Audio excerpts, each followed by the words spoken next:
கர்த்தருக்குள் பிரியமானவர்களே, இயேசுவே ஜீவ ஒளி ஊழியங்கள் சார்பாக இந்த ஆடியோ வழியாக உங்களை சந்திப்பதில் மிக்க மகிழ்ச்சி. God bless you all. இன்றைய தின சங்கீத ஆலோசனையாக கிருபையை குறித்து தேவன் எடுக்க உதவி செய்தார். அதில் ஆச்சரியப்படும் விதமாக இன்றைய தின செய்தியும் கூட கிருபையை சார்ந்ததாகவே அமைந்தது என்பதை பார்க்கும் பொழுது ஆவியானவருடைய நடத்துதல் மிக தெளிவாக தெரிகிறது. இன்றைய தினம் இந்த செய்தியை வழங்குபவர் அங்கிள் விக்ரமன் பிரான்சிஸ் அவர்கள்.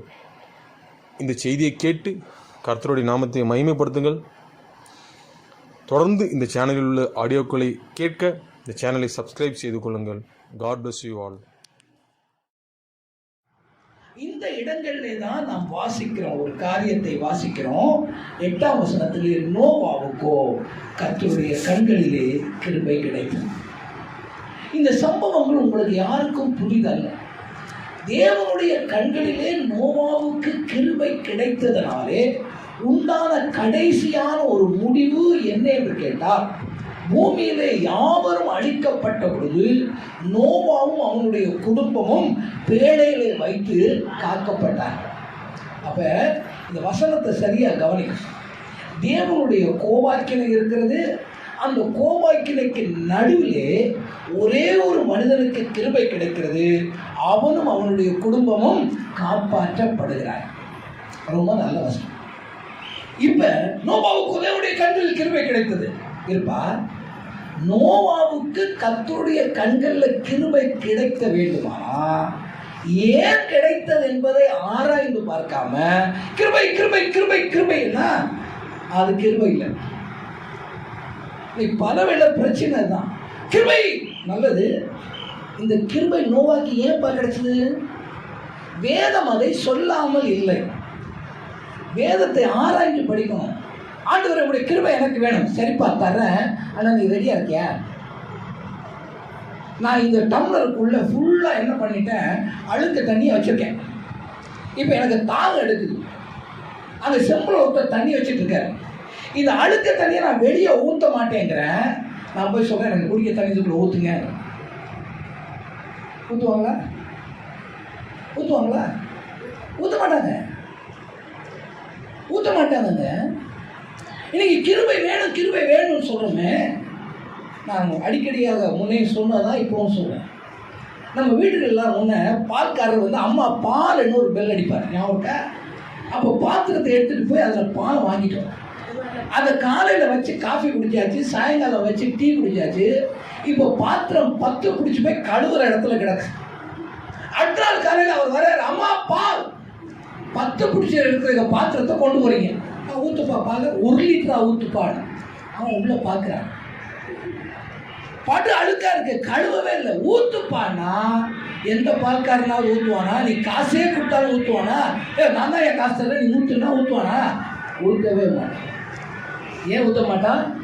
அந்த பாத்திரம் அதை பெறுவதற்கான தகுதி உடைய பாத்திரமே அல்ல. இந்த கிருபை அப்படித்தாங்க. தேவா ஆண்டவரே, நோவாவுக்கு கிருபை கிடைத்தது, எனக்கு அந்த கிருபை தரும். எப்பா, நோவாவுடைய பாத்திரம் எப்படி இருந்தது, உன் பாத்திரம் எப்படி இருந்தது? சுருக்கமாக நம்ம பார்க்க போறோம். இந்த நோவாவுக்கு கிருபை கிடைத்ததுக்கு காரணம் என்ன? 6ஆம் அதிகாரத்தில் 9ஆம் வசனத்தை வாசிக்கும். நோவா தன் காலத்தில் இருந்தவர்களுக்குள்ளே நீதிமானும் உத்தமனுமாய் இருந்தான். நோவா தேவனோட சஞ்சரித்துக் கொண்டிருந்தான். ஒவ்வொரு காரியமா பாருங்க. முதலாவது காரியம் அங்கே சொல்லப்படுகிறது, நோவாவுடைய காலத்திலே இருந்தவர்களுக்குள்ளே அவன் நீதிமானாய் இருந்தான். இந்த நீதிமான் என்று தமிழில் மொழிபெயர்க்கப்பட்ட இந்த வார்த்தை ஒரு பெரிய அர்த்தத்தை உடைய வார்த்தை. நம்ம நீதிமான்ங்கிற வார்த்தையை இன்னத்துல வேணாலும் வழங்கிக்கிறோம். ஆனா மூல மொழிபெயர்ப்புல இந்த வார்த்தை என்ன அர்த்தத்துல பேசப்பட்டதுன்னு கேட்டா, இவன் நேர்மை உள்ளவனாக இருந்தான். இந்த நீதிமான்றதுக்குள்ள சரியான முதலாவது அர்த்தம் என்ன தெரியுமா? மூல மொழிபெயர்ப்புல பாத்தீங்கன்னா, இது நம்ம வாசிக்கிறோம், கெட்ட உலகத்துல இருக்கிறான், மனிதர்கள் தங்களை கெடுத்து கொண்டு இருக்கிற இடத்துல ஒரு ஆள் எப்படி இருக்கான்? நேர்மை உள்ளவனா இருக்கிறான். நேர்மை கிருபை ஏன்பா கிடைச்சதுன்னு கேட்டா, அது கொடுத்தாருங்க, சும்மா போனஸா கொடுத்தாருங்க, நீ கொஞ்சம் வச்சுக்கப்பா, நீ பார்த்தா நல்லா இருக்க, சினிமா ஆக்டர் மாதிரி இருக்கேன், இந்த வச்சுக்கப்பா. இல்லை, இன்னைக்கு கிறிஸ்தவ வட்டாரம் என்ன நினைக்க தெரியுமா? கிருபை கிருபை கிருபை கிருபைன்னு 10 கதை கத்திட்டா கிருபை வந்துடும் நினைக்கிறோம். கிருபைக்கு ஒரு 100 பாட்டு எழுதி பாடி ரெக்கார்ட் விட்டோம்னா கிருபை வந்துடும் நினைக்கிறோம். வேதத்தை அறியுங்க, வேதத்தை அறியுங்க. முதலாவது அவனுக்கு என்ன இருந்ததுன்னா, he was an honest man. அவன் நேர்மை உள்ளவனா இருந்தான். நீங்க வாசிச்சு பாருங்க, சங்கீதங்களின் புஸ்தகம் 25ஆம் சங்கீதத்துடைய 1ஆம் வசனத்தை பாருங்க. சங்கீதங்களின் புஸ்தகம் 25:1. கர்த்தாவே உயர்த்துகிறேன்,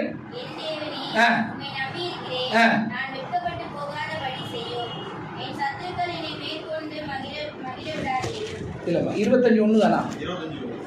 சரி, அதுல முதல் பகுதியை மட்டும் பாருங்க. உயர்த்துகிறேன். ஏன் வெட்கப்பட முடியாது? தேவனுக்கு முன்னாடி நான் வெட்கத்துல இருக்கிறேன்னா வெட்கம் இல்லாம இருக்கேன். நான் உங்க வீட்டுல திருடிட்டேங்க, அடுத்த முறை உங்களை பார்க்க போறேன், தைரியமா வருவேன்னா எப்படி வருவேன்? நீங்க ஒரு பாருங்க, 1 ராஜாக்களின் புஸ்தகம் 3ஆம் அதிகாரம் 6ஆம் வசனத்துல பாருங்க. 1 ராஜாக்கள் 3:6. சாலமோன், இங்க பாருங்க, சாலமோன் தன்னுடைய தகப்பனாகிய தாவீதை குறித்து ஆண்டவரிடத்துல சொல்லுகிறான். திரும்ப வாசிமா. ஒன்னும் உமது அடியான் உம்மை பற்றி எப்படிங்க? உண்மையும் நீதியும், இன்னொன்று போட்டிருக்கு, மன நேர்மையுமாய் நடந்தான். தாவீதுக்கு எங்க கிருபை கிடைச்சதான்? மன நேர்மை இருந்தா. வெளியில நேர்மையை பற்றி பேசினவங்க உள்ள நேர்மை உள்ளவங்களா இருந்தாங்களா? அதெல்லாம் கவனிங்க பிரியமங்களே. நீங்க இழக்கலாம், முழக்கலாம், குத்தலாம், அடிக்கலாம், குதிக்கலாம், இதெல்லாம் எந்த கிறிஸ்தவத்தையும் வளர்த்துறப்படும், எந்த கிருபையும் வாழ்க்கைக்குள்ள கொண்டு வர. கிருபையை பெற வேண்டுமானா முதலாவது கவனம், நேர்மை உள்ளவன். நேர்மை உள்ளவன் அந்த இடத்துல எல்லாமே பார்க்கிறோம். ஜனங்கள் சீர்கெட்டதாக இருக்கிறார்கள், தேவனுடைய பிள்ளைகள், அதாவது அதை பார்க்கும் பொழுது அக்கிரமம் பூமியில பெருகி இருக்கு. எல்லாரும் செய்யறாங்க பிரதர், வேற நான் யாங்க மட்டுமா? எல்லாரும் செய்யறாங்க ஐயா, எல்லாரும் செய்யறாங்க, நான் மட்டுமா செஞ்சேன்? ஆனா என்ன எல்லாம் செஞ்சுட்டு என்ன வந்து சீக்கிரம் கிருபையை பாரும் ஆண்டவரே. கிறிஸ்தவம் இன்னைக்கு விளையாட்டமா போயிட்டு இருக்கு. தேவனுடைய கண்களில் உனக்கு கிருபை வேண்டுமானா முதலாவது கவனிங்க, நேர்மை உள்ளவங்களா இருக்கு. 2வது காரியத்தை நீங்கள் கவனிச்சு பாருங்க. 6ஆம் அதிகாரத்துடைய 9ஆம் வசனத்துல அடுத்தது என்ன சொல்கிறது? வாசிமா. உத்தமனுமா இருந்தான். நீங்க ஏன் இந்த வசனம் போட்டுட்டு நல்லா கவனிச்சீங்களா? அங்கே இருந்தவர்களுக்கு உள்ளே இருந்தவர்கள் எப்படி இருக்காங்க? அப்ப நம்ம கூட்டத்தில் ஒண்ணு போடுவோமே, அதை போட்டுட்டு போயிடலாமா? எல்லாரும் அப்படிதான் வாங்கினாங்க. நீங்க என்னன்னு சொல்றீங்க? எல்லாரும் தான் வாங்கினாங்க. ஆனா எல்லாருமே ரட்சிக்கப்படலையே, எல்லாமே ரத்தத்தினால மீட்கப்படலையே, எல்லாரும் வேத புஸ்தகத்தை அறியலையே. அறிந்தவனாகிய நீ 2வது எப்படி இருந்தால் உத்தமனாய். அந்த உத்தமனாய்ங்கிறதுக்கு சரியான அர்த்தம் குற்றமற்றவனாய். நேர்மை முதல் பார்த்தோம்யா. 2வது குற்றமற்றவனாய். குற்றஞ்சாட்டுறதுக்கு ஒண்ணுமே அவனிடத்துல அங்க இல்லை. அவனிடத்துல ஒண்ணுமே இல்லை. அவனை கூப்பிட்டு வச்சு விசாரிச்சா என்னத்தடா இவன் குற்றம் செய்தான் நீங்க கொண்டு வச்சிருக்க? நீங்க அப்படி இருக்குமா கிறிஸ்தவ வாழ்க்கையில? அவன் சொல்ற குற்றம் உண்மை உள்ளது. இனி குற்றம் சாட்ட முடியாம இல்ல. உங்களுக்கு தெரியும் 2015ஆவது ஆண்டுல சுப்பையா என்று சொல்லுகிற ஒரு மருத்துவ நிபுணர் வெட்டி கொல்லப்பட்டார். அதுக்கான கேஸ் தீர்ப்பு போன வாரம் கொடுத்துருக்காங்க. அந்த தீர்ப்புல குற்றவாளிகள் ஆக்கப்பட்டவங்க 7 பேர். அதில் தண்டனை அனுபவிக்க போகிறவங்க 6 பேர். இந்த 6 பேருமே கிறிஸ்தவர்கள். பொன்னுச்சாமி, மேரி புஷ்பம், பெசில், இப்படி 6 பேர். 6 பேர் என்னங்க? ஓ, குற்றமற்றவங்க சொல்ல முடியுதா? வேத புஸ்தகத்தை எடுத்துக்கொண்டு கோயிலுக்கு போன கூட்டம், சொத்துக்கு ஆசைப்பட்டு ஒரு கூட்டத்தை கொண்டுட்டாங்க. பரவாயில்லையா? நோவாவுக்கோ கர்த்தருடைய கண்களில் கிருபை கிடைத்தது. இதை சொன்னவங்க, இதை வாசித்தவங்க, இதை பிரசங்கம் பண்ண கேட்டவங்க. எங்க போட்டு கிறிஸ்தவம்? நீங்க பாருங்க, வசனத்தை பாருங்க. 1 ராஜாக்கள் 9ஆம் அதிகாரத்துல 4ஆம் வசனம் பாருங்க. நான் இந்த பிரசங்கமா இன்னைக்கு பண்ணலைங்க, இது ஒரு பாடமா நீங்க படிக்காம கிறிஸ்தவத்தை போலியா போயிடாதீங்க. 9:4 நான் உனக்கு கட்டளையிட்ட எல்லாவற்றையும் நீ செய்து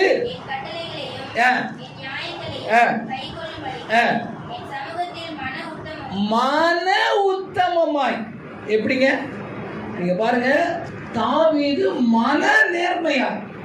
இங்க என்ன பண்றது? உன்னை உத்தமம் என்று வேற யாரும் சொல்லக்கூடாது. எது சொல்லணும்? உன் மனச்சாட்சி சொல்லணும். நீ உத்தமம். உத்தமனா வேஷம் போறது ரொம்ப லகுங்க. உத்தமமா வேஷம் போறது ரொம்ப லகு.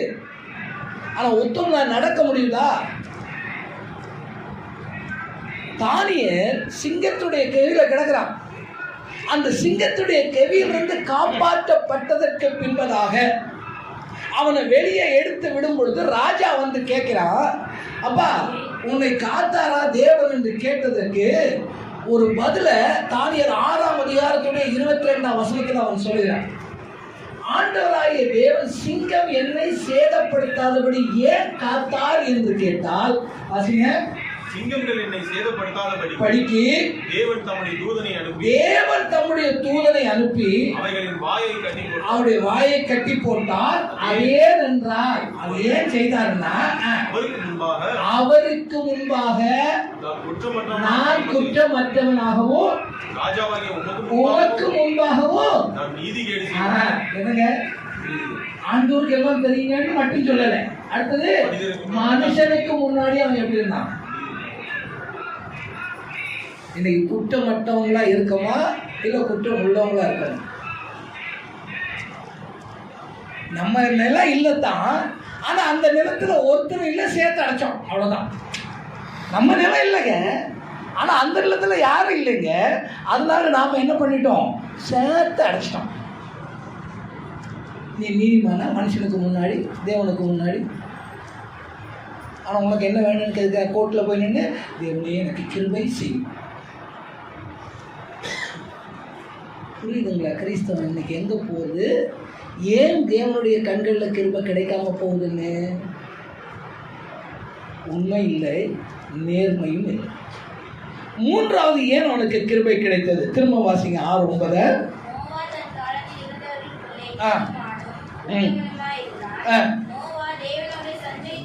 தேவனோடே சஞ்சரித்துக் கொண்டிருந்தான். இந்த வார்த்தைகள் நமக்கு பல வேளைகளில் புரிகிறது இல்லை. தேவனோடே சஞ்சரித்துக் கொண்டு இருந்தான் என்று கேட்டா அது உண்மையான அர்த்தம் என்று கேட்டா தேவனை பின்பற்றி நடக்கிறவனாக இருந்தான். தேவனை சஞ்சரித்தான் என்கிற வார்த்தையினுடைய மூல மொழிபெயர்ப்பினுடைய அர்த்தம் என்னன்னு கேட்டா அவன் தேவனை பின்பற்றி நடக்கிறான். இதே அதிகாரத்துக்கு கொஞ்சம் முன்னாடி உள்ள அதிகாரத்திலே 5ஆம் அதிகாரம் 24ஆம் வசனத்திலே ஒருவன் தேவனோடு சஞ்சரித்துக் கொண்டிருந்தது பேசப்படுகிறது. யாரு? ஏனோக். இவருக்கு பெரிய தாத்தா, இவருக்கு கிரேட் கிராண்ட் ஃபாதர் தான் யாரு? இந்த ஏனோக். இந்த ஏனோக்கு தேவனோடே சஞ்சரித்துக் கொண்டிருந்தான். அதனாலே தான் 1 சாமுவேலுடைய புஸ்தகம் 12ஆம் அதிகாரத்துடைய 14ஆம் வசனத்திலே தேவனை பின்பற்றி நடக்கிறவர்களாய் இருங்கள் என்ற வார்த்தை போட்டு இருக்கிறது. வாசிங்க 1 சாமுவேலின் புஸ்தகம் 12ஆம் அதிகாரம் 14ஆம் வசனம். பண்ணாமல் கர்த்தருக்கு பயந்து அவரை சேவித்து அவருடைய சத்தியத்துக்கு கீழ்ப்படிந்து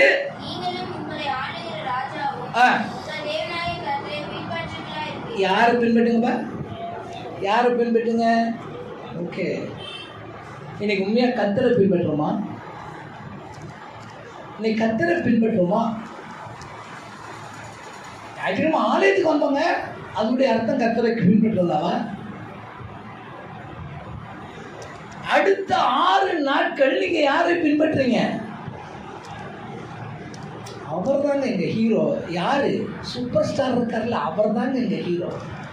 அவர் மாதிரி தான் நான் ஸ்டைல் பண்ணுவேன். அப்படி பண்ற கிறிஸ்தவர்களும் வந்துட்டாங்க. சிலர் ஊழியக்காரர்கள் வேணும். யாரை பின்பற்ற தவறுறாங்க? கர்த்தர். கர்த்தரோடு நீ சஞ்சரிக்கிறாயா? கர்த்தரோடு நீ சஞ்சரித்துக் கொண்டிராதபடி இருந்துட்டு எனக்கு கிருபை வேணும்னா கிடைக்குமா? பிரியமானவர்களே, ஆண்டவராகிய தேவன் நோவாவுக்கு கிருபை கிடைத்தது என்று எழுதி வைத்தது மாத்திரமல்ல, ஏன் கிருபை கிடைத்தது என்பதை இதே வேத புத்தகத்தில் எழுதி வச்சிருக்காங்க. இந்த கிருபை கிடைத்ததுக்கு என்ன காரணம் என்று கேட்டா, அவன் முதலாவது அவன் நேர்மையானவனாக இருந்தான், உத்தமனாக இருந்தான், தேவனை பின்பற்றுகிறவனா. இன்னைக்கு கர்த்தருடைய பிள்ளைகளாகிய நாம் நம்மை அறியாத அல்லது தேவனை அறியாத எத்தனைய பேருடைய வாயில இவர்கள் தேவனை பின்பற்றி நடக்கிறவர்கள் என்ற சாட்சியம் ஆகியிருக்கும். யார் சொல்ற தெரியுமா? நம்மால தான் சொல்லுவோம். உங்கள் பாஸ்டர் இருக்கிறோம், அவர் தேவனை பின்பற்றி நடக்கிறார். யார் சொல்லுவா? நம்ம விசுவாசம் நம்ம பற்றி சொல்லுவோம். எதிர்த்துல இருக்காம பாருங்க, கர்த்தரை அறியாதவன். அவன் என்னைக்காவது சொல்லியிருக்கான் ஐயா? உண்மையான சாட்சி யார்கிட்ட இருந்து வரணும் தெரியுமா? யார்கிட்ட இருந்து வரணும்? அவங்ககிட்ட இருந்து வரணும். இந்த சாட்சி பெற்றிருக்கோமா? நாம பெற்றிருக்கோமா?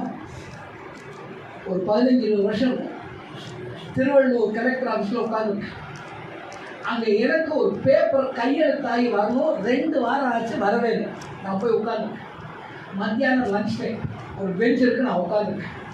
எனக்கு பக்கத்தில் ஒரு அம்மா உட்காந்துருக்காங்க, பக்கா இங்கே வயசான அம்மா உட்காந்துருக்கேன். பேசினாங்க, என்னங்கய்யா இங்கே வந்திருக்கீங்க அப்படின்னு. அவங்க கேட்டு நீங்கள் என்னமா இருக்கீங்க அப்படி. இந்த மாதிரி எனக்கு ஒரு பேப்பர் வரணுமா, 2 வாரம் ஆச்சு, அது 2 நாளில் வர வேண்டிய பேப்பர் வரல. இந்த மாதிரிலாம் பேசிட்டு சாப்பாடு முடிஞ்சு வருவாங்க. அது 3 டேபிள் இருக்கு பாருங்க. அந்த 2வது டேபிளில் வந்து ஒரு ஐயா உட்காருவார். அவர்கிட்ட போங்க, உங்கள் பிரச்சனையை சொல்லுங்க, 10 நிமிஷத்துல முடிச்சு கொடுத்துருவார். அவர் பேர் தேவசகாயம், அவர் நல்ல கிறிஸ்தவர். யார் சொல்றா? இதெல்லாம் எனக்கு சொல்லு. நான் என்னடா இத்தனை நாள் வந்து போற இப்படி ஒரு மனுஷன் நான் கேள்விப்பட்டது இல்லையா? கரெக்டாக சொல்கிறேன். அந்த அம்மா சொல்லுது, லஞ்ச் முடிஞ்சு இத்தனை மணி நிமிஷம் வந்து உட்காருவார் பாருங்க. அவர் கரெக்டாக வந்து உட்கார்றாரு. நான் போனேன். இட்ஸ் 5 மினிட்ஸ் வெயிட் பண்ணுறேன். 10ஆவது நிமிஷம் கையில் கொடுத்து பேப்பரை கொடுத்து போயிட்டு வாங்கன்னு அனுப்பல. நான் பாஸ்டர்னு சொல்லலை, நான் உங்கள் ஆள் தான், நான் உங்கள் ஆள் தான், அதுவும் சொல்லலை. இப்போ போனால் நீங்கள் யாரு? நீங்கள் நம்ம ஆள் தானா? இந்த சாட்சி எங்கேயாவது நாம இன்னொருத்தங்கிட்ட இருந்து பெற்றிருக்கோமா? சர்ச்சுக்குள்ள தான் சொல்றோம், சர்ச்சால தான் நம்ம போடலாம். வெளியாளுக்கு கொலாயடியில தெரியுது என்ன விசுவாசம்.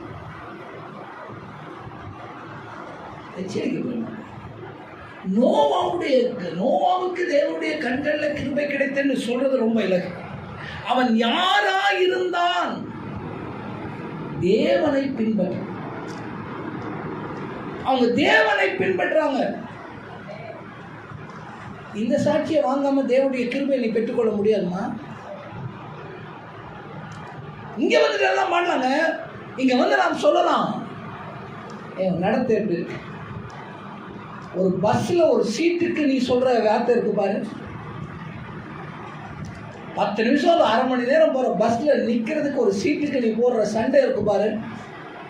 நல்லாவே தெரியுது. எனக்காக தம்முடைய ஒரே புறான குமாரனை அனுப்பின தேவனையே நான் தொழுது கொள்கிறேன், ஆனால் இந்த சீட்டை நான் விட்டுக் கொடுக்கவே மாட்டேன்.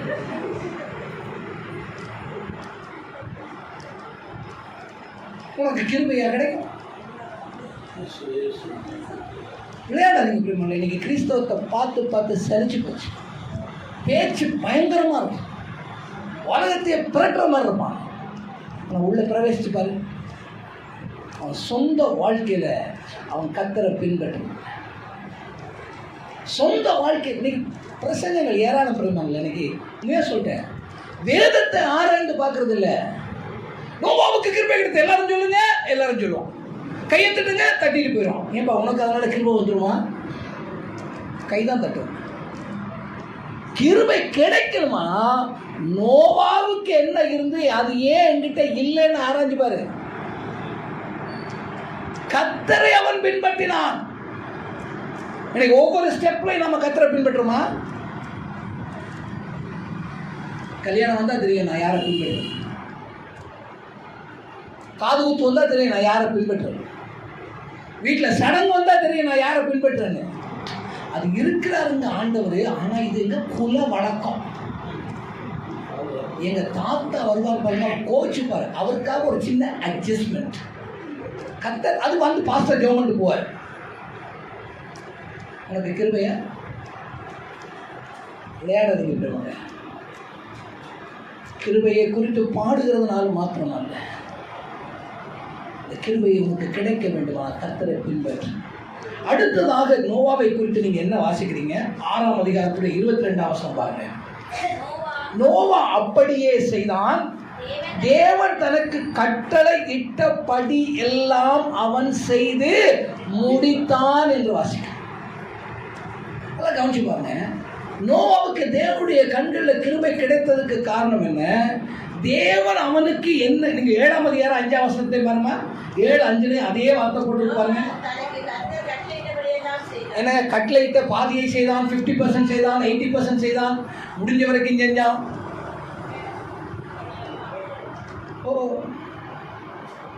கர்த்தர் ஞானஸ்தானம் எடுக்க சொன்னார். நான் யோசித்துக் கொண்டே இருக்கிறேன், காலம் கைகூடி வரும்போது எடுப்பேன்.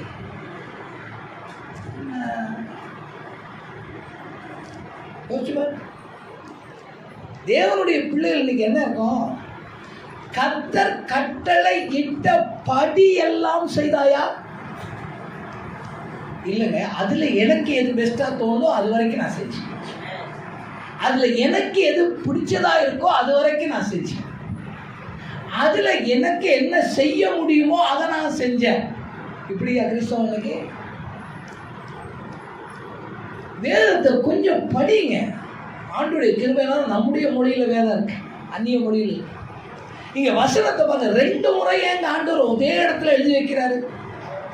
தேவன் என்ன கட்டளையிட்டாரோ, உபாகமத்தின் புஸ்தகம் 28ஆம் அதிகாரம் 14ஆம் 15ஆம் வசனங்களை வாசிக்கும் பொழுது தேவனுடைய ஆசீர்வாதங்களுக்கான அடிப்படை என்னன்னு அங்க சொல்லுது. வாசிங்க. கை கொள்ளவும் அவைகளின்படி நடக்கவும் வந்தால். ஓகே, ரொம்ப சந்தோஷம். வாழாமல் தலையாக்குவார், ரொம்ப சந்தோஷம். கீழாமல் மேல எப்பப்ப அது நடக்கும்? இல்லை, அது எதில் வெட்டிடுறது, அது தலையை வெட்டிடுறது. கேலண்டர் வசனம் அது. நீ வாழாமல் சத்தியா எப்பப்பா அது நடக்கும்? அந்த வசனம் இருக்காது கேலண்டர்ல. கேலண்டர்ல அந்த துண்டு மட்டும் நீ பார்க்கவே முடியாது. எல்லாம் புள்ளி புள்ளி புள்ளியா இருக்கும். நல்ல கிறிஸ்தவன்டாப்பா. யாருக்கு ஆசீர்வாதத்தை வைத்தார்? யாரை தலையாக்காமல் வாழாக்காமல் தலையாக்குகிறார்? யாருக்கு ஆசீர்வாதத்தை வைக்கிறார்? நீ அதை சொல்லிடாத, ஆசீர்வாதத்தை மட்டும் வாங்கிக்க. எதன் அடிப்படையிலே உங்களுக்கு கிருபை உண்டாயிருக்க போது தெரியுமா? கர்த்தருடைய கட்டளைகளின் படி எல்லாம். மறந்துடாதீங்க அந்த வார்த்தை, கட்டளைகளின் படி எல்லாம். கட்டளையின் படி என்று போடலைங்க. ஏங்க அந்த கட்டளையின் படி செய்யறது எவ்வளவு கஷ்டம் தெரியுமா? ஆண்டவர் மழையே பார்க்காத ஒரு இடத்துல வந்து ஒருத்தர் சொல்றாரு, நீ பேழையை கட்டுப்பாங்க. அந்த பேழையை கட்டுறதுக்குள்ள அளவுகளையும் கொடுத்துட்டாரு. அவன் இதுக்கு முன்னாடி பேழையை கட்டினவனா இல்லை, மழையை பார்த்தவனா இல்லை. ஆனா இப்ப செய்யணும். ஆமாண்டா, நீ போயிட்டு வாங்க, நான் செஞ்சு வைக்கிறேன். நம்மளால சொல்ல போற, நாளைக்கு வாங்க தரேன். நான் அதெல்லாம் அப்படி போடல. தேவன் அவனுக்கு அறிவித்த நாள் முதல் கொண்டு அதை அவன் செய்ய ஆரம்பிச்சான். ஏன் கிருபை கிடைத்தது என்று கேட்டா, தேவனுடைய கட்டளையை தள்ளி அவன் எதையும் செய்கிறது. தேவன் அவனுக்கு என்ன கட்டளை இட்டாரோ அந்த கட்டளைகளின் படி எல்லாம் அவன் செய்தான். இந்த கிருபை கிடைத்ததுக்கு கட்டளைகளின் படி செய்தாயா?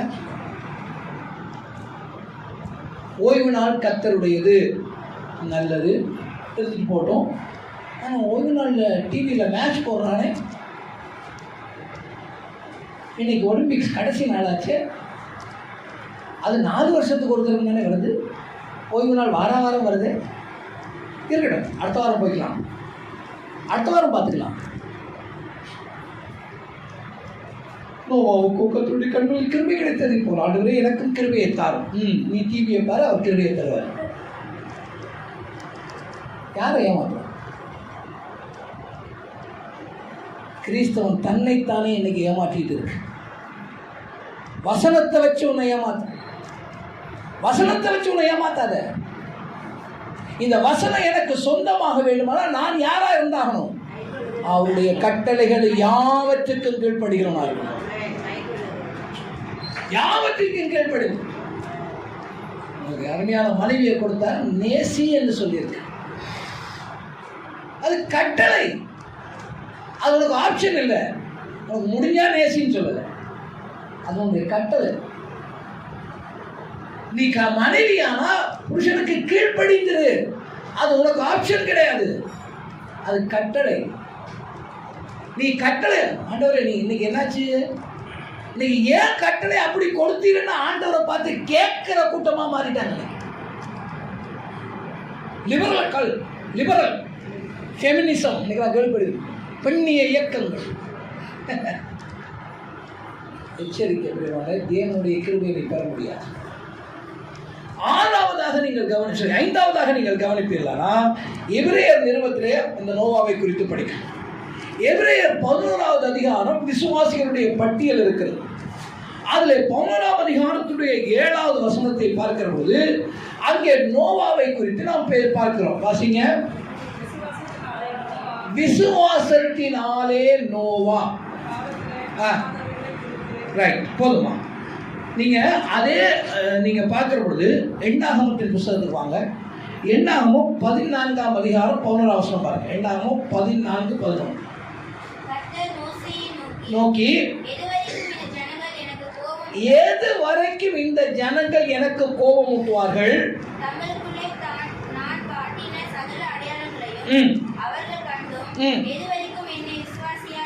அவர்கள் என்ன செய்தோம்? கண்டும். ஆண்டவர் இஸ்ரவேல் ஜனத்தின் மேல ஏன் கோபப்பட்டார்னு கேட்டா, ஆண்டவர் செய்த நன்மைகளை கண்டும். இந்த நோவா ஏன் மேற்பட்டவனா இருந்தான்னு கேட்டா, என்னங்க, காணாமல். நீங்க எபிரேயர் 11:1 என்ன சொல்லுது? பாடமா தெரிஞ்சிருக்க வசனம். எபிரேயர் 11:1 பாடமாக்கிறீங்க. விசுவாசமானது காணப்படுகிறவர்களின் நிச்சயமும் நம்பப்படாதவர்கள. வாசிமா. என்ன எல்லாத்தையும் குழப்பற. திரும்ப. நம்பப்படுகிறவர்களின் உறுதியும் காணப்படாதவைகளின் நிச்சயமா இருக்கிறது. நோவா கண்டானாப்பா மலைய? நோவா கண்டான மலைய? சந்தேகத்தோடு அவன் விசுவாசித்தான். வருமோ வராதோ என்று தெரிந்தாலும் அவன் நல்லவன். கிருபையை பெறணுமா? தேவன் மேல நம்பிக்கையும் விசுவாசத்தையும் உறுதியாக, காணாதவைகளை காண்கிறவர்களை போல அவர்கள் கண்டார்கள் என்று நீங்க அந்த பவுல் முழுவதும் படிக்க முடியும். அவன் எதை காணலைங்க? மலையை காணவில்லை, அவன் ஒரு நாள் வெள்ளத்தை பார்த்ததில்லை, அது எப்படி இருக்கும்னு தெரியாது. ஒன்றே ஒன்று தாங்க, என் தேவன் சொன்னார். அந்த ஒரு நம்பிக்கை. தேவன் இதை செய்ய சொன்னார் நம்பிக்கை. வேற ஒன்று விசுவாசம் என்னங்க? காணப்படாதவைகள். பார்த்துட்டீங்களா? பரலோகம் என்னமோ பரலோகத்தை பார்த்த மாதிரி. பார்க்க வேண்டிய அவசியமே இல்லை. என் இயேசு பரலோகம் இருக்கு என்று சொன்னார், நான் நம்புகிறேன். ஆனால் இன்னைக்கு விசுவாசி கூட்டம் பரலோகத்தை நம்பலாம். ஏன்னா எங்கள் பாஸ்டர் வாரம் அங்கே போயிட்டு வர்றார். தேவனை ஒருபோதும் ஒரு காலம் கண்டதில்லை வேதம் சொல்லுது. ஆனால் எங்கள் பாஸ்டரோ அடிக்கடி மீட்டிங்கில் தான் இருப்பார் அவரோட. இந்த பொய்களெல்லாம் நம்புறதுக்கு கிறிஸ்தவம் தயாராக இருக்கு. ஆனால் எதுக்கு தயாராக இல்லை தெரியுமா? தேவன் சொன்ன காரியங்கள் நிறைவேறும் என்று விசுவாசிக்க நம்புறேன்.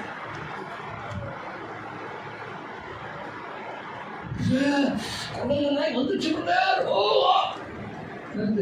வேலை படிச்சிருக்கியா? படிச்சிருக்கேன். எத்தனை வருஷமா?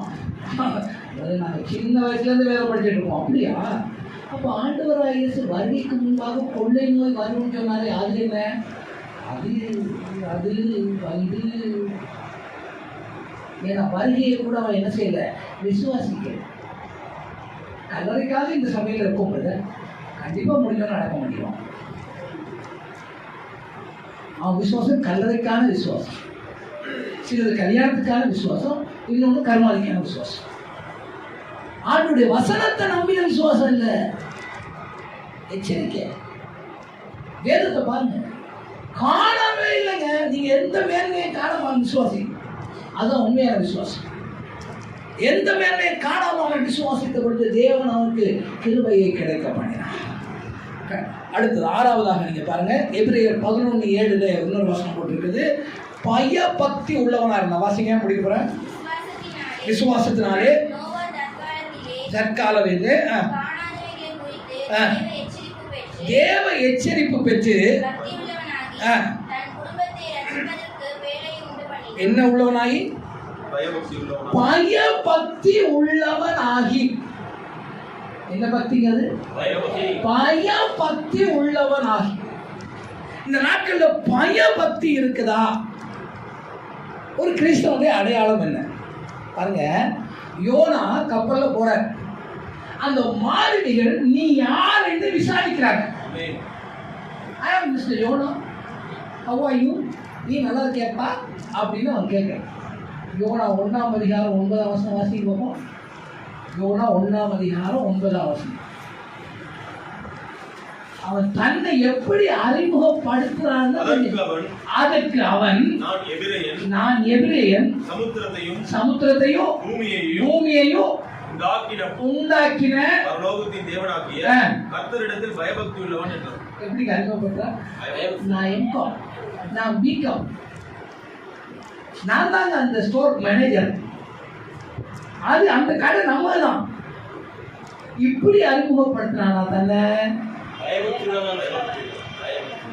இன்னைக்கு என்ன இருக்கு? பயபக்தி இருக்கா? பயபக்திக்குரிய வேஷம் இருக்குதா? பயபக்தி உள்ளவனா இருந்தான். தேவனிடத்துல எப்படி இருந்தான்னு போட்டிருக்கு? பயபக்தி. எச்சரிக்கையை கவனிக்க முடியுமாங்க? பயபக்தி உள்ளவனா இருந்தான். யோனா தன்னை அறிமுகப்படுத்துகிறான். நான் யாரிடத்திலே பயபக்தி உள்ளவனா இருக்கிறேன்? தேவனாகிய கர்த்தரிடத்தில் பயபக்தி உள்ளவனா இருக்கு. இன்னைக்கு கிறிஸ்தவன் கூட தலைவர் படத்தை கார்ல வச்சுட்டு போயிட்டு இருக்கான். மேல ஒரு வசனம் போட்டிருக்கு, கர்த்தர் உன்னை எல்லா தீங்குக்கும் விலக்கி காப்பார். அதுக்கு கீழே ஒரு படம் இருக்கு. அவரையா இவரையா யார் நம்புற? ஏங்க இந்த ரெட்ட வேஷம்? ஏன் எனக்கு கிருபை கிடைக்கல? பயபக்தியினுடைய அடையாளம் என்ன? வாசிச்சு பாருங்க. எபிரேயருடைய சங்கீதங்களின் புஸ்தகம் 5ஆம் சங்கீதத்துடைய 7ஆம் வசனம். சங்கீதம் 5:7.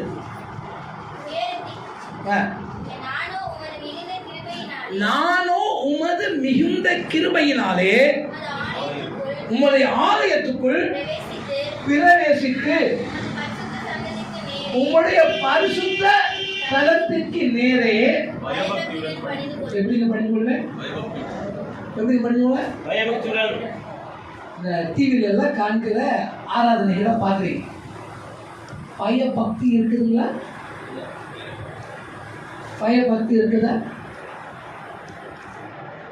இந்த முடியை விரிச்சு விட்டு கிட்டாரை வச்சுக்கிட்டு பாடுறாங்க, ஆடுறாங்க. பாவம் பொம்பளை பிள்ளைகளுக்கு நாட்டில் குறைச்சிருப்பாரு. பயமுள்ள வேற கடுக்கல் போட்டுன்னு ஆடி வேற இஸ்ரேல் பாட்டு போகிறதப்பா. ஆஹா, பாவம் நோ, அவனுக்கு அதெல்லாம் தெரியல. எப்படி நான் கிறிஸ்தவம் வளர்ந்தது? சாரா நவரோஜி அம்மாவோடு பேசிக்கொண்டிருக்கிற வாக்கியெல்லாம் ஒரு நாள் எங்களுக்கு கிடைச்சி. ஒரு நாள் அவங்க என்கிட்ட சொல்கிறாங்க, இந்த பாடலை பற்றி பேசும்போது சொல்கிறாங்க, கல்கத்தா உங்களுக்கு தெரியும் அன்றைக்கி அரக்கு ரெக்கார்ட் தான் வரும். இந்த அரக்கு ரெக்கார்ட் பண்ணுறதுக்கு கல்கத்தாவுக்கு போகணும். ஒரு நாய் வந்து கிராமஃபோனுக்கு முன்னாடி உட்காந்துருக்கு பாருங்க, HMVன்னு சொல்கிறது, ஹிஸ் மாஸ்டர்ஸ் வாய்ஸ். இதை ரெக்கார்ட் பண்ண போகணும்னா சென்னையிலேருந்து கல்கத்தாவுக்கு போகணும். 3 இரவு 2 பகல். 3ஆம் கிளாஸில் 3rd கிளாஸில் தான் போவோம். காசு இருக்காது, 3rd கிளாஸில் தான் போவோம். ஒரு கம்ஃபர்டபுள் கிடையாது. அங்கே போய் பாட்டு பாடுறதுக்கு 2 நாள் முன்னாடி உபவாசம் பண்ணி ஜெபம் பண்ணி பாடின பாடல்கள்னா அது. இன்னைக்கு பாட்டு எப்படி ரெக்கார்ட் பண்ணுறாங்கன்னு பார்க்குறோம், கேட்குறோம், எல்லாம் சரி. சாரா நவரோஜி அம்மா பாட்டில் எங்கேயாவது அவங்க முகத்தை நீங்கள் பார்த்துருக்கீங்களா? படம் மட்டும் இருக்கும், பாட்டு மட்டும் வரும். பயபக்திக்குரியவங்க, பயபக்திக்குரியவங்க. வேஷம், வேஷம் எச்சரிக்கை. ஏன்னா கிறிஸ்தவனுக்கு பயபக்திக்குரியது வேஷத்தை தரிக்கிற காலத்துக்குள்ள போயிடாதீங்க. கிருபை கிடைக்காது. கிருபை கிடைக்க வேண்டுமானால் நோவா எப்படி இருந்தான்? பயபக்தி உள்ளவனா. கடைசியாக நீங்கள் வாசிச்சு பாருங்க, 2 பேதுரு 2ஆம் அதிகாரத்துடைய 5ஆம் வசனத்திலே இந்த நோவாவை குறித்து அடுத்த காரியத்தை பார்க்கலாம். 2 பேதுரு 2ஆம் அதிகாரத்துடைய 5ஆம் வசனம்.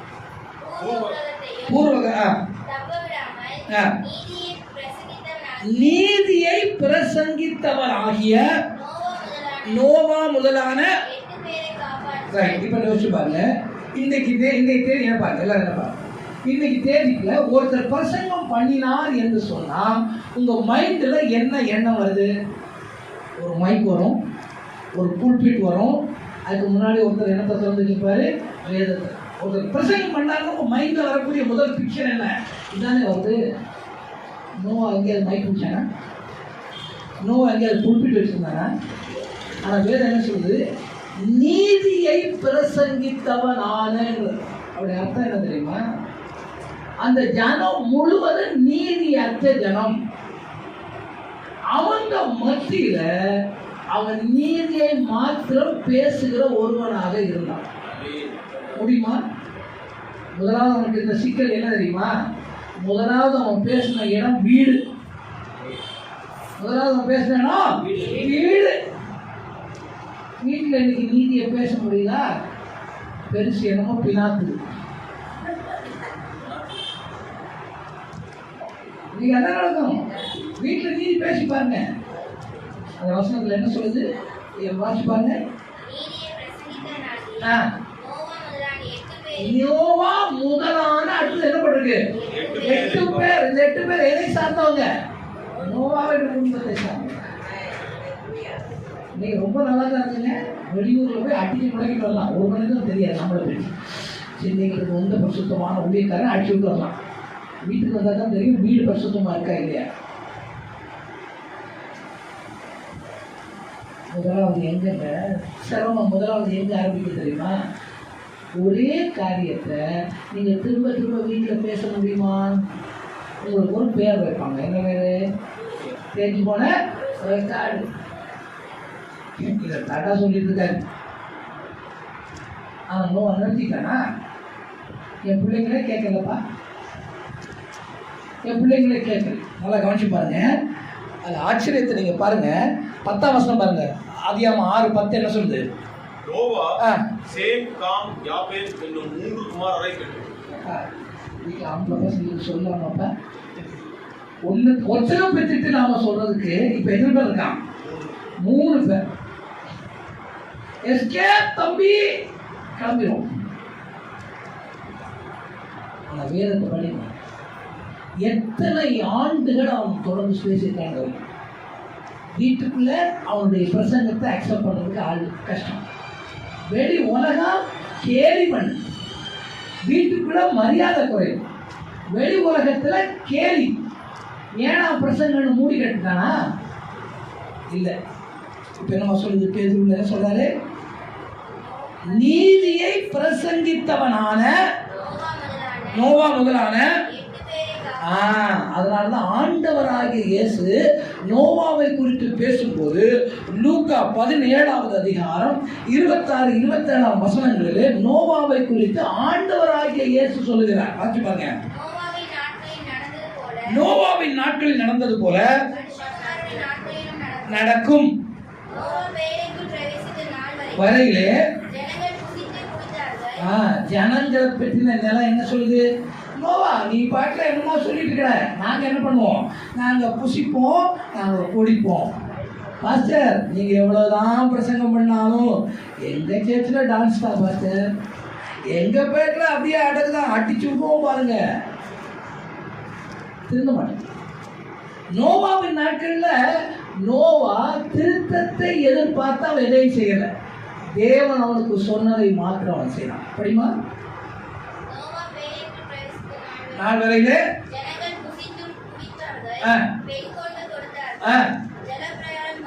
ஜல பிரளயம் வந்து எல்லாரையும் அழிச்சு போச்சு. இப்ப யோசிச்சு பாருங்க, இன்னைக்கு ஒரு பேர் அலையில நாம இருக்கிறோம். கொரோனாங்கிற பேர் அலையில இருக்கோம். அந்த கொரோனாங்கிற பேர் அலையில நமக்கு மரணம் கூட வரலாம். ஆனால் என்னுடைய ஆத்துமா தப்பி பரலோகம் போக வேண்டுமானா நோவாவுக்கு கிடைத்த கிருபை எனக்கு கிடைக்க வேண்டும். நோவாவுக்கு கிடைத்ததுனால எனக்கு கிடைக்குமானா கிடையாது. நோவாவுக்கு கிருபை கிடைக்க எது காரணமா இருந்ததோ அது எனக்கு இருந்தாக. நோவாவுக்கு இருந்த 7 காரியங்களை பார்த்தோம். முதலாவது, அவன் நேர்மை உள்ளவனாய் இருந்தான். 2வது, அவன் உத்தமனாய் இருந்தான். 3வது, கர்த்தரை பின்பற்றி நடக்கிறவனாய் இருந்தான். கர்த்தருடைய கட்டளைகளின்படி எல்லாம் செய்கிறவனாய் இருந்தான். தேவன் மேலே விசுவாசம் உள்ளவனாய் இருந்தான். தேவன் மேலே பயபக்தி உள்ளவனாய் இருந்தான். எந்த காரணம் கொண்டும் தேவன் தனக்கு கொடுத்த வேலையை, நீதியை பிரசங்கிக்கிற வேலையை எதிர்ப்புகளின் மத்தியிலும் காலங்களின் மத்தியிலும் தன்னுடைய கண் காணாதிருந்த பொழுதும் அவன் பிரசங்கித்து முடித்தவனாக இருந்த பொழுது ஆதியாகமம் 6ஆம் அதிகாரத்துடைய 8ஆம் வசனம் சொல்லுது, நோவாவுக்கோ தேவனுடைய கண்களிலே கிடைத்தது. இப்ப கிருபை கிடைக்கலன்னா அதற்கு காரணம் தேவனா அல்லது நானா? சொல்லுங்க. இந்த கிருபை எனக்குள்ள கிடைக்கிற அளவுக்குள்ள பாத்திரவான நான் என்ன வச்சுட்டேனா? இல்லை. நீ தம்பி 118 சங்கீதத்தில் சொன்னான். நல்லா கவனிச்சு பாருங்க. மனுஷனை நம்பிட்டு என்னத்துக்கு நான் தேவனை நம்பினேன், இவ்வளவு மனுஷங்க சொன்னாங்க மழை வராதுன்னு அவங்கள நம்பினானா இல்லை தேவனை நம்பினா? இப்போ இந்த சங்கீதத்தில் இப்போ நம்ம பார்த்த அந்த அவ்வளோ வசனத்தையும் நீங்கள் 118ஆம் சங்கீதத்தோட பொருத்தி நோவாவை மையமாக வச்சு செஞ்சு பாருங்க. இந்த ஒவ்வொரு குவாலிட்டியும் அந்த சங்கீதத்துக்குள்ள வெளிப்படுறது. இப்போ தேவன் நடத்துறது நீங்கள் புரிஞ்சிங்களா? பெரிய திருச்சபை நம்ம கொஞ்சம் பேர் தான் இருக்கு. அந்த தேவனுக்கு எண்ணிக்கை அல்ல. அதனால அப்போஸ்தலனாகிய பவுல் சொன்னார், நான் எண்ணிக்கை உள்ளவர்களுக்கே விவரித்து காண்கிறேன். எண்ணிக்கை உள்ளவர்களுக்கே விவரித்து காண்கிறேன். எண்ணிக்கை உள்ளனா என்ன தெரியுமா? இத்தனை பேர் தான் வந்தாங்கன்னு எண்ண முடியும். உங்களை இவ்வளோ பேர் வந்தாங்க எண்ண முடியுமா? முடியாதா? நானும் கூட்டம் கூடுறதுனால ஆசீர்வாதம் வந்துடும் நினைக்காதம்மா. நீண்ட நாட்கள் இருக்கிறதுனாலையும் ஆசீர்வாதம் வந்துடும் நினைக்காது. என்னுடைய கண்கள் உனக்கு கிருபை கிடைக்க வேண்டும். தயவு செய்து இந்த நாட்களில் கொஞ்சம் தீர்மானம். என்னுடைய பிள்ளைகளாகிய இந்த கிறிஸ்தவத்தை பார்க்கும்போது நான் பல இடங்கள்ல எனக்கு நான் ஒரு துக்கப்படுறேன். ஏன் தெரியுமா? வசனம் அங்கே நான் சொன்ன இந்த வசனங்கள் இல்லை பிரதர், நீங்கள் தப்பாக சொல்கிறீங்கன்னு நீங்கள் யாராவது சொல்ல முடியுமா? இல்லை. ஏன்? நான் அந்த ஆதாரத்தை என்னுடைய வாழ்க்கையிலிருந்து காட்ட முடியாது. நிச்சயமாக என்னுடைய வாழ்க்கை அது தகுதி அல்ல. ஆனால் தகுதியான ஒரு நபரை வேதத்திலே தேவன் எழுதி வைத்து அந்த காரியத்தை எழுதி வைத்தார். நோவாவுடைய காலம், அது நோவா சொன்ன அந்த வெள்ளம் என்பது ஒரு கற்பனை என்று சொல்லுகிற ஒரு கூட்டத்தார் மத்தியிலே இல்லை, அது உண்மை என்று நான் விசுவாசிக்கிறதுக்கு ஒரே காரணம் என் ஆண்டவராக இயேசு அவனை குறித்து பேசுகிறேன். அதே வேதம் நோவாவுக்கு தேவனுடைய கண்களிலே கிருபை கிடைத்தது என்று எழுதி வைத்திருக்குமானால், ஆண்டவரே என்னை மதக்கேற்ற தகுதி உள்ளவனாய் மாற்ற எழுந்திருப்போம். கர்த்தருடைய சமூகத்தில் நாம் ஒப்பு கொடுக்கின்றோம். உணர்ச்சி வசத்தில் தேவனை ஆராதிக்கிறீங்க. நம்ம உணர்ச்சி தேவை. ஆனால் தேவன் உங்களை அறியப்படுகிற வசனத்தை அறியப்படுற இந்த நாளில் எங்கே நான் குறைவாக இருக்கேன்? இந்த 7 காரியங்களே நீங்கள் குறைவாக இல்லாமல் இருக்கலாம். ஆனால் ஏதோ ஒரு காரியம் உள்ள குறைவாக இருக்கு. வெளியில பக்தி உள்ளவனா நான் நடிச்சுட்டு உண்மையா பயபக்தி அற்றவனான இருக்கேன். வெளி உலகத்துக்கு நான் நேர்மை உள்ளவனா காண்பிக்கலாம், உள்ள நான் லஞ்சத்தினாலும் லாவண்யத்தினாலும் நிறைஞ்சவனா இருக்கேன். மற்றவர்களுக்கு ஆலோசனை சொல்வதற்கு நான் என்ன முன்வைக்கிறேன்? என்னுடைய வாழ்க்கையில் அந்த ஆலோசனை பண்ணியே நான் நடக்கவில்லையே. எனக்கு கிருபை வேண்டும் ஆண்டவரே கேட்கறது தப்பில்லை. ஆனால் தேவன் உதாரணத்தை வைத்திருக்கிறார். தாவீதுக்கு கிருபை கிடைத்ததற்கு அவன் மன நேர்மையாய் நடந்தான். தானியேலுக்கு கிருபை கிடைத்ததற்கு அவன் உத்தமனாய் நடந்தான். ஆபிரகாமுக்கு கிருபை கிடைத்ததற்கு அவன் தன் பிள்ளைகளுக்கு நீதியாய் நடக்க வேண்டும் என்பதை போதித்தான். மோசே தேவன் தனக்கு கட்டளையிட்ட காரியங்கள் யாவையும் அவன் செய்தான். எல்லா பரிசுத்தவான்களோடு இந்த வார்த்தைகளை நீங்கள் போட்டி பார்க்கலாம். முதலாவது புஸ்தகமான ஆதியாகமத்திலே ஒரே ஒரு மனிதனை தேவன் நமக்கு காண்பித்து அவனுக்கு கிருபை கிடைத்திருக்கும் என்று சொல்லுவாரானால், இந்த நாளிலே ஏன் அந்த கிருபை அவன் பெற்றுக்கொண்டான் என்பதை நாம் புரிந்திருக்கிறோம். நம்மை அதற்கேற்ற தகுதி உள்ள நபர்களாக இருக்கும்.